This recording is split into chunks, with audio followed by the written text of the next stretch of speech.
negara yang dianggap komunis Rusia. Saat ini jumlah umat Islam juga pesat sekali di Rusia. Kalau kita berbicara tentang Amerika,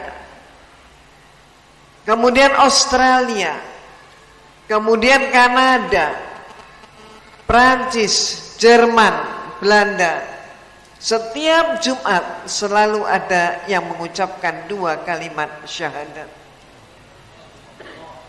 Sangat menggembirakan. Islam tumbuh pesat di mana-mana. Tapi kalau kita melihat kondisi di tanah air kita, prihatin. Semula Islam mencapai jumlah 95%. Tapi hari ini ada data yang menyatakan hampir 85%. Tapi juga ada data yang menyatakan 80%.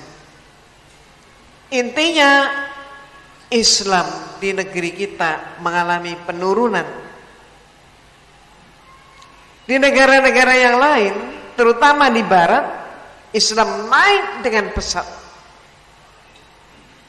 Ada apa ini? Kemudian bagaimana sikap kita? Ibu dan bapak yang dirahmati oleh Allah, apa sebabnya? Maka kita kemudian teringat, padahal agama kita ini adalah agama yang rahmatan lil alamin. Ketika ayat-ayat Allah, tuntunan Rasulullah SAW dilaksanakan dengan baik, maka akan nampak damai, sejahtera, aman, tentram, adil, makmur. Itu yang tercemin karena umat Islam mengamalkan firman Allah dan meneladani akhlak Rasulullah.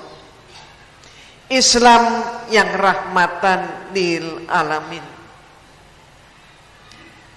Tapi kemudian apa sebabnya Islam yang demikian sempurna, demikian indahnya, tapi ternyata di negeri kita malah menurun jumlahnya?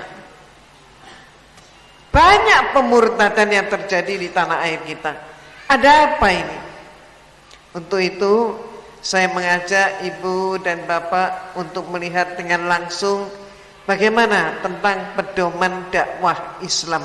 Kita bandingkan dengan yang sedang aktif untuk memurtadkan umat Islam. Bagaimana pedoman dakwah Islam? 2 ayat yang insya Allah kita sangat kenal. Antara lain, la ikroha fiddin. Dalam surat Al-Baqarah, tidak ada paksaan untuk menjadi Islam. Kewajiban kita adalah kewajiban berdakwah. Bahwa kemudian mereka tertarik pada Islam, alhamdulillah. Tidak tertarik pun nggak apa-apa. Dengan istilah lain, seluruh dunia menjadi Islam, Allah tidak bertambah kekuasaannya. Seluruh dunia ingkar dari Islam, Allah tidak berkurang kekuasaannya. Kekuasaan Allah adalah kekal dan abadi, tidak bergantung pada apapun. Pedoman dakwah berikutnya, lakum dinukum waliyadin, surat Al-Kafirun. Bagimu agamamu, bagiku agamaku. 2 ayat ini adalah intisari daripada toleransi. Jadi toleransi itu ayatnya bagaimana? Maaf, toleransi itu apa? Ayatnya ini. Kalau 2 ayat ini dilaksanakan, insya Allah aman Indonesia. Damai, adil, makmur. Kericuan terjadi, kenapa? Karena ayat ini tidak dilaksanakan. Antara lain, mohon maaf, ada kesalahpahaman yang sengaja dibuat, yaitu apa? Sikap intoleransi. Bukan toleransi, tapi justru intoleransi. Ibu dan bapak yang dirahmati oleh Allah, coba sekarang kita lihat bagaimana perintah dakwah Kristen yang disebut dengan mereka istilahnya misi kristenisasi. Seperti apa sih? Nanti baru kita tahu kenapa terjadi seperti ini. Misi kristenisasi ayatnya yang disebut juga dengan perintah atau amanat agung, ayatnya terletak di dalam Injil yang mereka sebut Injil karangan Markus dan Matius. Karangan Markus pasal 16 ayat 15. Ayatnya menyatakan, lalu ia berkata kepada mereka, pergilah ke seluruh dunia, beritakanlah Injil kepada segala makhluk. Matius pasal 28 ayat 19 menyatakan, karena itu pergilah, jadikanlah semua bangsa muridku, dan baptislah mereka dalam nama Bapa, Anak, dan Roh Kudus. Beda atau sama dengan la ikraha fiddin dan lakum dinukum waliyatin? Beda jauh.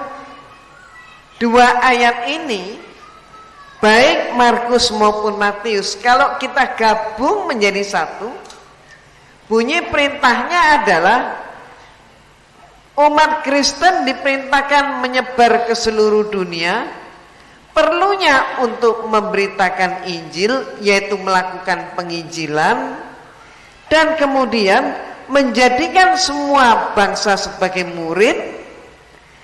Dengan cara apa? Dengan cara membaptis. Jadi pembaptisan seluruh dunia. Sama enggak dengan la ikraha fiddin, lakum dinukum waliyadin? Sama enggak? Beda. Jadi yang satu ini adalah perintah wajib melakukan kristenisasi. Bagaimana hukumnya? Kalau kita ini mempunyai beberapa kewajiban, antara lain kewajiban kita adalah melaksanakan sholat 5 waktu, hukumnya wajib. Maka bagi orang Kristen, salah satu hukum wajib mereka adalah ini, adalah menjadikan dunia menjadi Kristen.